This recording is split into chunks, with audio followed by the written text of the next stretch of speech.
Welcome back to Math Dogs. If you're new to the channel, please comment, like, and subscribe. If you have any questions, please comment down below. Problem number 8 says, a new doggy motorcycle costs $3,500. After 9 years, the value is $1,295. What is the average drop-in value per year? So again, I'm given 2 points. At year 0, the value is $3,500. And at year 9, the value is $1,295. And so again, I'm going to use the slope formula. Second y-coordinate minus first y-coordinate divided by second x-coordinate minus first x-coordinate.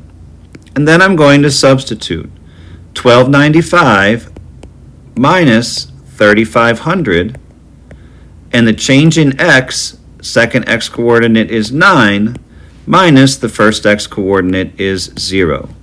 Like I did in the other problems, I'm going to subtract.